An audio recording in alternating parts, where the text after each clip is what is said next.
काल का पाप कालकूट विष निकलता है और पूरी सृष्टि को अपने ताज से झुलसाने लगता है। इस भयावह स्थिति ने देवताओं और असुरों के बीच हाहाकार मचा दिया। ये कैसा अनर्थ है?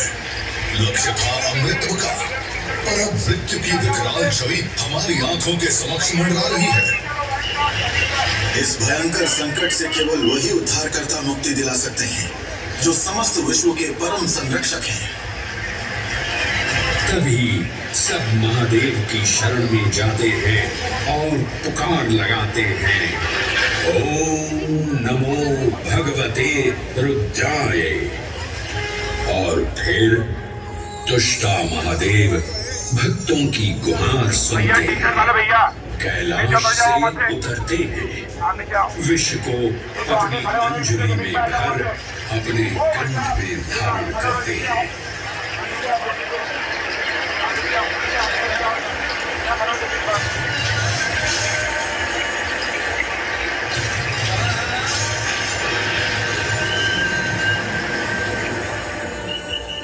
अंततोगत्वा सागर मंथन से अमृत कलश प्रकट होता है।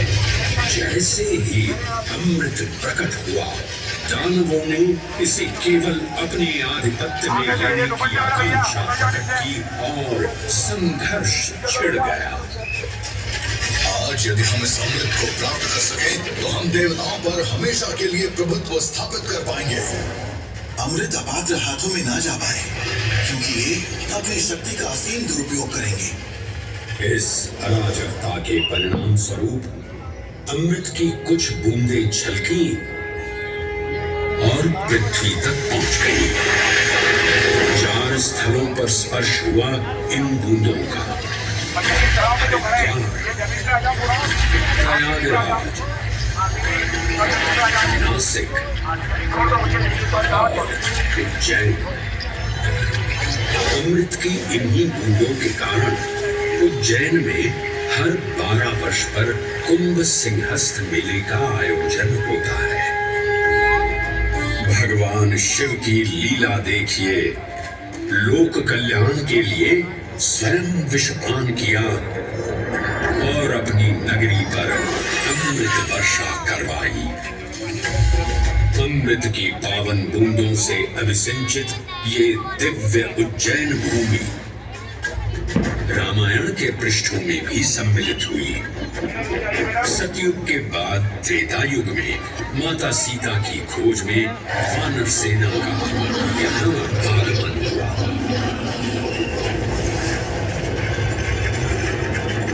समय की इस यात्रा के माध्यम से अब प्रवेश करते हैं वाल्मीकि रामायण के किष्किंधा कांड में। जब वानर राजा सुग्रीव अपने यूथपतियों से सभी प्रमुख स्थानों पर जाने के लिए कहते हैं और उन्हें अवंती नगर यानी उज्जैन जाने का आदेश भी देते हैं। मेखला, उत्कल के क्षेत्र, दशर्न के नगर, आभ्रवंती, अवंती और विदर्भ के राज्य, साथ ही माहिष्का के आकर्षक राज्य में भी पूरी तरह से खोजना होगा। एक युग भगवान विष्णु के राम अवतार से संपृक्त और अगला युग उन्हीं के एक और दिव्य अवतार से समरस होना, ये अद्वितीय संगम केवल उज्जैन में ही संभव था। परंतु एक क्षण ठहरिए और ध्यान से सुनिए। ये हैं महाकाल के 1008 दिव्य नाम। हाँ, मैंने काल चक्र को परिवर्तित कर दिया है और अब द्वापर युग का शुभारंभ हो चुका है। विस्मय पूर्ण हो जाएंगे ये जानकर कि महाकाल के इन नामों को स्वयं भगवान श्री कृष्ण ने रचकर पिरोया था।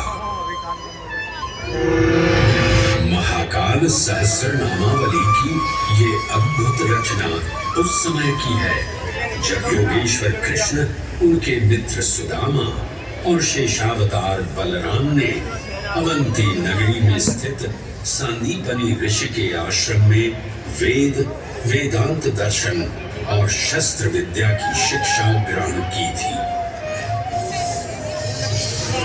कहते हैं कि भगवान श्री कृष्ण को अवंती ने ऐसा मंत्रमुग्ध कर दिया कि यहाँ 64 दिनों तक रुककर उन्होंने 64 विद्याएं और 14 कलाओं का ज्ञान लिया। उज्जैन का संगम महाभारत